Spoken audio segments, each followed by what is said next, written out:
Fue el 18 de octubre de 2019. El aumento del pasaje del metro en 30 pesos pareció encender la mecha. Luego se comenzaron a hacer evasiones masivas de pago al servicio de transporte. El descontento fue increciendo. Pasó luego a la calle y a las grandes ciudades. El caldo del cultivo era la presencia de una brecha social desmedida. Al elevado precio del transporte se sumaba el alto costo de la electricidad y la crisis del sistema público de salud.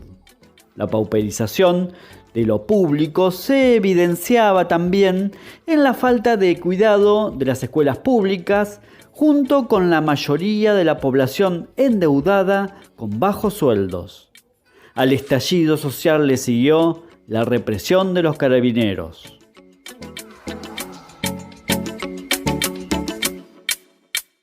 ¿Fue el aumento al boleto del metro el que prendió la chispa en el pasto seco? ¿Fue el descontento por el gobierno de Sebastián Piñera? ¿O había algo de más grandes magnitudes en tiempo e intensidad?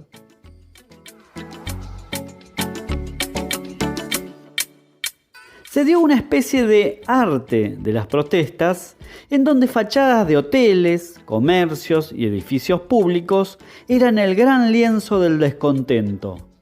En uno de ellos hay un grafiti que lo resume todo: hasta que vivir valga la pena.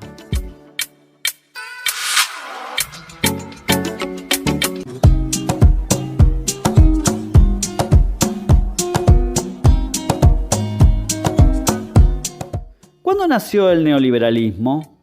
Bueno, el contexto del comienzo de implantación de esta ideología económica fue la inflación, el estancamiento económico y el caos político y social impuesto desde mediados de la década del 70.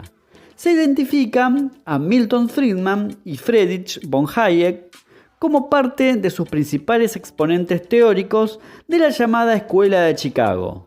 La puesta en práctica se dio en Chile en 1973 y cobra notoriedad mundial con los gobiernos de Reagan en Estados Unidos y Thatcher en Reino Unido. La teoría se expandió además en los años 80 a través de instituciones como el Banco Mundial y el Fondo Monetario Internacional, y con el establecimiento del Consenso de Washington, que fue un conjunto de recomendaciones de medidas neoliberales. En un orden más bien filosófico, para el neoliberalismo, el individuo y la iniciativa privada tienen una gran primacía sobre conceptos como lo colectivo y la comunidad. En este sentido, los agentes económicos son los que toman las decisiones racionales por sobre el Estado. Y surge como esfuerzo para renovar el liberalismo clásico y como respuestas a las políticas keynesianas. Una parte de la genialidad de la teoría neoliberal ha sido proporcionar una máscara benévola sembrada de deleitosas palabras como libertad. Pero esto no significa libertad para todos los seres humanos. Y la mencionada libertad del neoliberalismo es la libertad del pez gordo, de aplicar desregulaciones laborales, lo que implica menos salario. Ser libre de regulaciones estatales es impunidad para contaminar el medio ambiente. La libertad de esta teoría se contrapone con los estómagos vacíos que el neoliberalismo ha generado.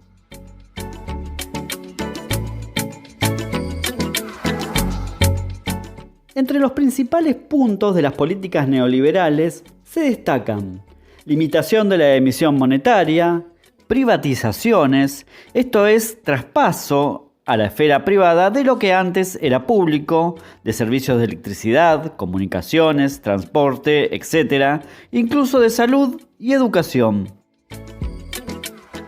Se implementa lo que se denomina un ajuste estructural o políticas de ajuste, que consiste en la reducción de recursos para las políticas sociales de un Estado.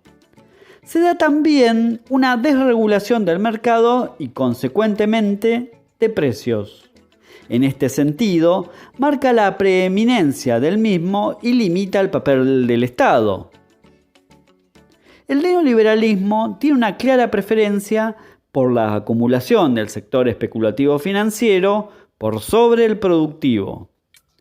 En los países periféricos y semiperiféricos se propende a la desregulación del tipo de cambio o relación moneda local con el dólar, que para el neoliberalismo debe fluctuar libremente. Esto produce una carencia cada vez más marcada de dólares en estos países. Una institución que regula esta relación son los bancos centrales de los mismos. Por eso, en su versión más extrema, los ultra neoliberales proponen destruirlos.